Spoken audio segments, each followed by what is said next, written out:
বায়ান জোরে বলেন সুবহানাল্লাহ। খলাকাল ইনসান, আমরা সবাই কি জোরে বলেন? ইনসান। ইনসান অর্থ আরবি শব্দ, বাংলাতে বলে কি জোরে বলেন? বাংলাতে বলে এটা হলো আমার মাতৃভাষা। বাংলা ভাষায় আমরা কি মানুষ, আর আল্লাহর ভাষায় আমরা কি জোরে বলেন?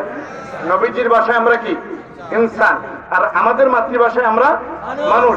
তাহলে আমরা সবাই মানুষ কি জোরে বলেন? তাইলে খলাকাল ইনসান, সৃষ্টি করছে আমাদেরকে আল্লাহ মানুষ হিসাবে। খলাকাল ইনসান আল্লামাহুল বায়ান, মানুষ তো সৃষ্টি করছেই, এরপরে আল্লাহ কথা বলার শক্তি জোরে বলেন সুবহানাল্লাহ। এখন এই যে কথা বলার শক্তি দিছে কে? এই কথাটা যদি আপনারা সুবহানাল্লাহ আলহামদুলিল্লাহ না বইলা, বন্ধু 3 দিন তোর বাড়িতে গেলাম দেখা পাইলাম না, গুণ হইব না সওয়াব হইব? আরো জোরে ক, আরো জোরে। এখন বর্তমানে সকালবেলা ছোট ছোট ছেলে মেয়েদেরকে নিয়ে কিন্ডার গার্ডেন কেজি স্কুলের মধ্যে দেয়, হাট্টিমা টিম টিম তারা মাঠে পারে ডিম, তাদের খাড়া দুটো শিং তারা হাট্টিমা টিম টিম ধরে বলেন নাউজুবিল্লাহ। আসলে এই পশুর শিং আছে সেটা কি ডিম দেয় ধরে বলেন? দেয়? দেয় না। এলে কেমন মিথ্যা কথা একটা গল্প। আর দেখেন আমাদের নুরানি মাদ্রাসার মধ্যে আমরা পড়াই, এই করুণপন মোরা, এই করুণপন ফুলের মতো গর্ভ মোরা মোদের জীবন, শুনবো না আর কোনো কথা, মানবো না আর বাধা, যাবো এবার নুরানিতে প্রাণে বড় ব্যথা ধরে বলেন সুবহানাল্লাহ। এবার হুকুম দাও না গো মা নুরানিতে যাই, নুরানিতে নূরের ঝলক দেখতে মোরা পাই, আশেপাশের ভাই বোনেরা নুরানিতে যায়, কত কিছু শিখছে তারা দেখতে সবাই পায়, জনতা আর আলে হাফেজ আলেম আদর করে সবাই বলেন সুবহানাল্লাহ।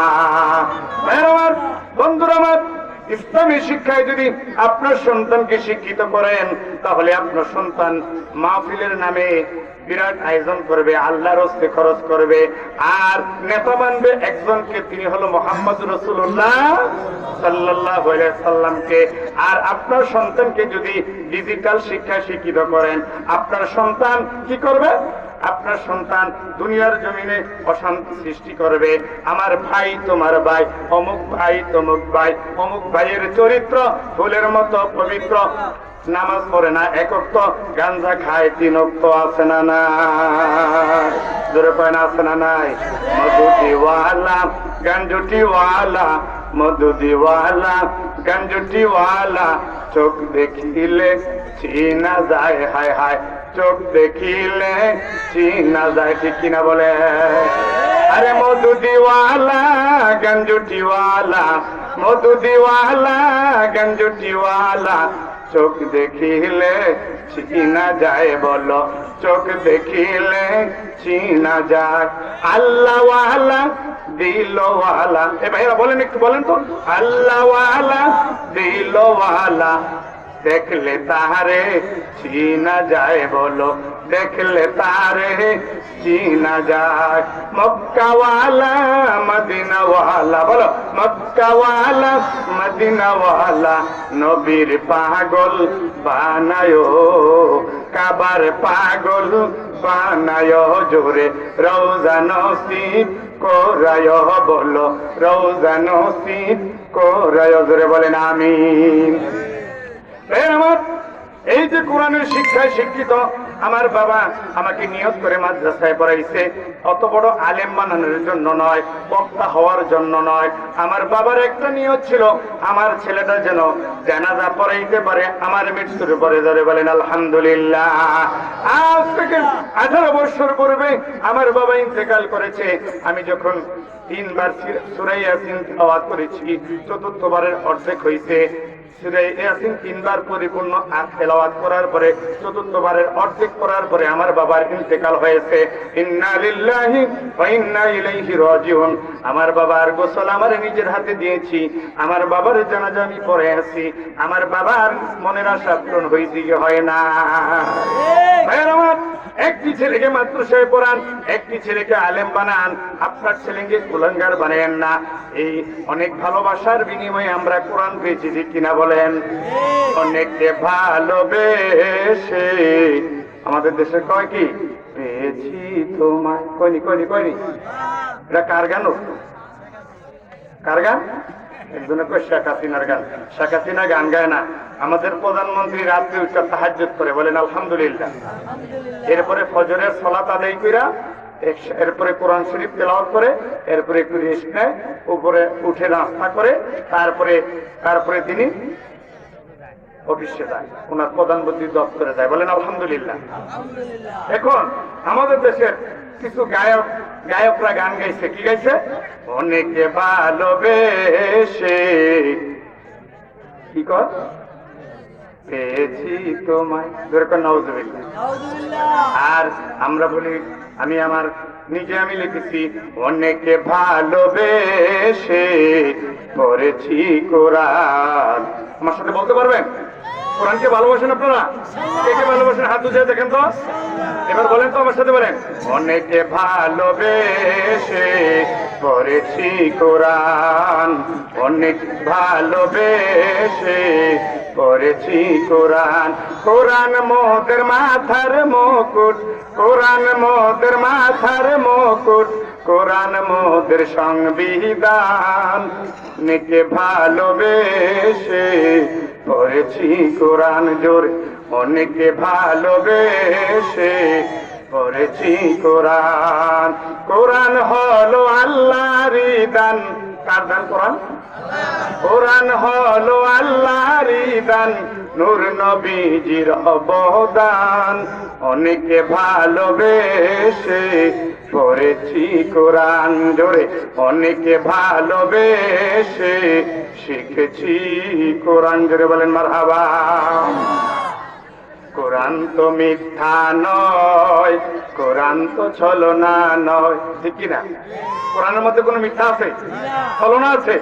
মানুষ যা করে এর মধ্যে কিছু ভুল আছে, কিছু মিথ্যা আছে, কিছু ছলনা আছে, কিন্তু আল্লাহর কোরআনের কোনো ভুল নেই। আল্লাহ বলছে, যালিকাল কিতাবু লা রাইবা ফীহি হুদাল লিল মুত্তাকিন।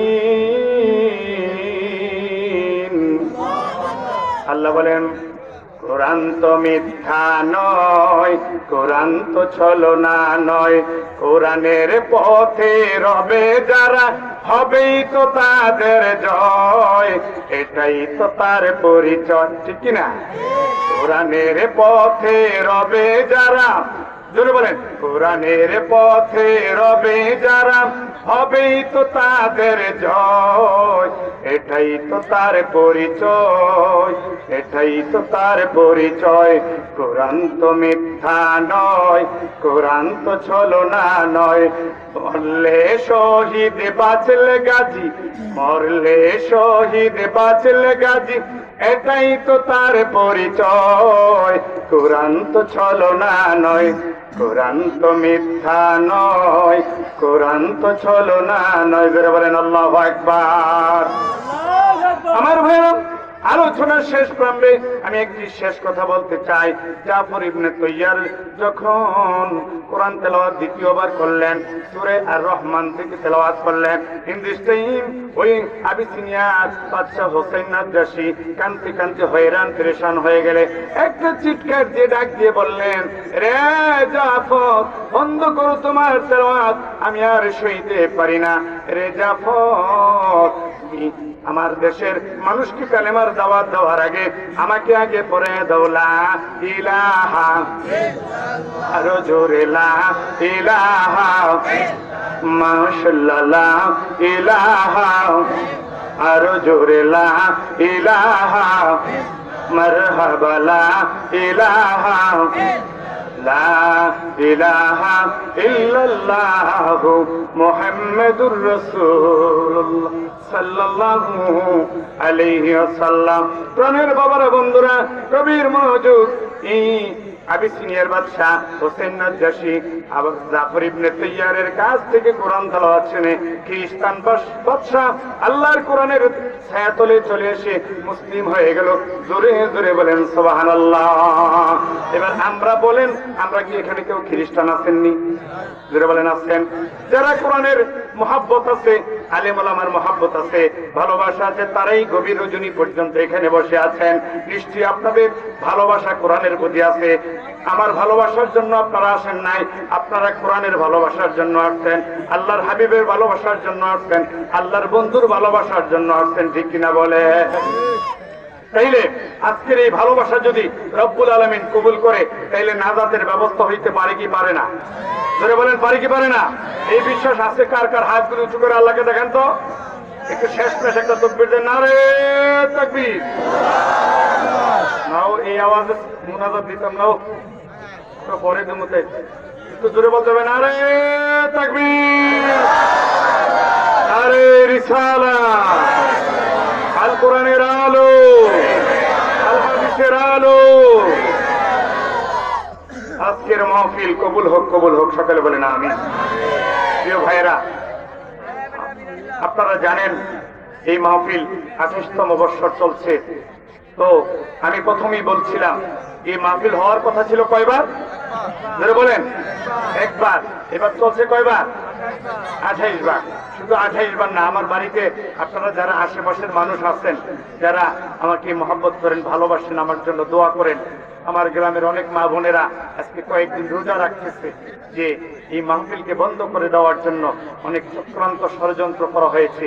আল্লাহ, আমি তাদেরকে গজব দেওয়ার জন্য আল্লাহর কাছে বলবো না।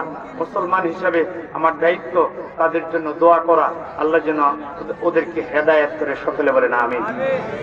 ওরা হেদায়েত হোক, আপনারা চান না? একটু আমিনটা জোরে করে করুন, জোরে বলেন না, জোরে বলেন না। আরে ভাই, ওরা যদি হেদায়েত হয়ে যায় আমাদের কোনো লোকসান আছে? একসাথে এক জায়গায় জান্নাতে যাব, রাজি আছি না? ওই যে আমার আগের বক্তা বলে গেছে, আমাদের প্রধান বক্তা, যে জান্নাতের মধ্যে 2টা কামরা থাকবে। একটা জান্নাত, এমন একটা জান্নাত থাকবে যে জান্নাতের মধ্যে, বুখারীর হাদিস আমি নিজে পেয়েছি তাফসীরে ইবনে কাসিরের মধ্যে, যে ওই হাদিসটার মধ্যে লেখা আছে জান্নাতীরা জান্নাতের মধ্যে থাকবে সাদা গ্লাসের মধ্যে। সুবহানাল্লাহ বলে। এখন কাফের মুশরিকরা ওখান থেকে দেখবে জান্নাতীরা খুব আরামায় এসে আছে, তখন তারা বলবে, সে যে বাজারের চাইল বাজার করছে, আমিও তো সেই বাজারে বাজার করছি, সেই যে গ্রামে বসবাস করছে, আমিও তো সেই গ্রামে বসবাস করছি, সেই যে দোকানে চা খাইছে, আমিও তো সেই দোকানে চা খাইছি, তাকে যে দোকানদার চা দিত, আমাকে তো সেই দোকানদার চা দিত। সুবহানাল্লাহ বলবেন না? এখন সে এত আরামে আছে স্বর্ণের সিংহাসনে। কিসে স্বর্ণের সিংহাসন? কি দুনিয়ার স্বর্ণ না জান্নাতি? জান্নাতে। আলা সুরুরিম মাওদুদ। রব্বুল আলামিন বলে স্বর্ণের সিংহাসন, তারা হেলান দিয়ে বসে থাকবে। মুত্তাকিনা আলাইহা মুতাকাবিলিন। জোরে বলেন আল্লাহু আকবার। দূর দূরান্ত গেলে তাফসীর করতে সহজ হয়, কারণ দূরে গেলে আমাদের নামে আল্লাহর রহমতে হাজার হাজার মানুষ হয়। আলহামদুলিল্লাহ বলে। এই বরুড়া, এই নোয়াখালী, লক্ষ্মীপুর, নরসিংদী, এই যে তারপরে চাঁদপুর, শাহরাস্তি, এই রংপুর, দিনাজপুর, ওই সমস্ত এলাকায়, তারপরে আমার ঝিনাইদহ, যশোর, তারপরে আমাদের বিশেষ করে তিতাসে, তিতাসের মানুষ তো মনে করেন এই যে আমার হুজুরে, আমার ছাত্র মাসাল্লাহ যে গজল গাইছে, একদিন আমার লগে মাহফিলে লেগে গেছি, আর 11,000 মহিলা প্যান্ডেলের থেকে 11,900 টাকা খালি উপহারই দিতে। বলেন আলহামদুলিল্লাহ, জোরে বলতেন না সুবহানাল্লাহ? তাইলে মনে করেন আমরা দূর দূরান্তে যাইলে, মাহফিলে গেলে হাজার হাজার মানুষ হয় আল্লাহর মেহেরবানি আমাদের নামে। আলহামদুলিল্লাহ বলে। আমাদের দেশের মানুষ খালি চায় কি, যে দূরের বক্তারা আসুক, ওয়াজ করুক। দূরের বক্তারা আপনারা মারা গেলে জানাজা দিতে আসবে না, জানাজা দিলে আমরাই দিব, ঠিক না বলে? আপনারা এখন যে বসে আছেন গভীর রাত পর্যন্ত, মন থেকে, দিল থেকে দোয়া করলে আমরাই করব, ঠিক কিনা বলেন? আমার গ্রামের মানুষ, আমার গ্রামের কাজ জন্য দোয়া করতে হবে। আমার জানা ভালো নাকি তারেক মনোহরের জানা ভালো? ধরে বলেন, তারেক মনোহরের জানা ভালো না আমার জানা ভালো? মোস্তাক ফয়েজীর জানা ভালো না আমার জানা ভালো? আমি বেশি ভালো জানি আপনাদের কথা, ঠিক কিনা বলে? তাইলে আমার গ্রামের মানুষের জন্য নাম নিয়ে নিয়ে আমি দোয়া করতে পারবো। এই দেশে কে ভালো কাজ করেছে? একটা কথায় আছে, কবি কবিতার ভাষায় লিখেছে, এমন জীবন করিও গঠন, মরিলে হাসিবে তুমি, কাঁদিবে ভুবন। মরিলে হাসিবে তুমি, কাঁদিবে ভুবন। ধরে বলেন সুবহানাল্লাহ। আমার ভাইরা, ওই ওই কবিচন্দ্রীদের জনগণ, কাওয়াদির জনগণ, সাদা দিয়ার, বৈশাখ দিয়ার জনগণ, ব্রাহ্মণ দিয়ার জনগণ, আমি আপনাদের দেশের সন্তান হিসাবে অনুরোধ করে বলে যাই, আল্লাহর কোরআনের পক্ষে থাইকেন, মরলেও শহীদ হবেন, বাঁচলে গাজী হবেন। রাজি আছেন? মরলে শহীদ, বাঁচলে গাজী, এই পথে আমরা থাকতে রাজি। জোরে বলেন, মরলে শহীদ, বাঁচলে গাজী। জোরে বলেন, মরলে শহীদ, এই পথে আমরা থাকতে রাজি। আল্লাহ কবুল করুক, সকলে বলেন আমিন। জোরে বলেন আল্লাহুম্মা আমিন। ভাইরা আমার, এই যে আজকের এই সম্মেলন আপনারা দেখছেন, প্রতি বছর হয়। আমরা আপনাদের জন্য সামান্য, আমি গরিব মানুষ, তারপরে কিছু সামান্য তাবারুকের ব্যবস্থা করে থাকি, করিনি? যারা বলেন করিনি, প্রতি বছরই করে থাকি। এরপরেও দোকানপাটে কয়েকজন লোক বসে বসে বলে কয়, হেগো মাহফিলে গেলে কিছু খাওয়ায় না। জোরে করে নাউজুবিল্লাহ।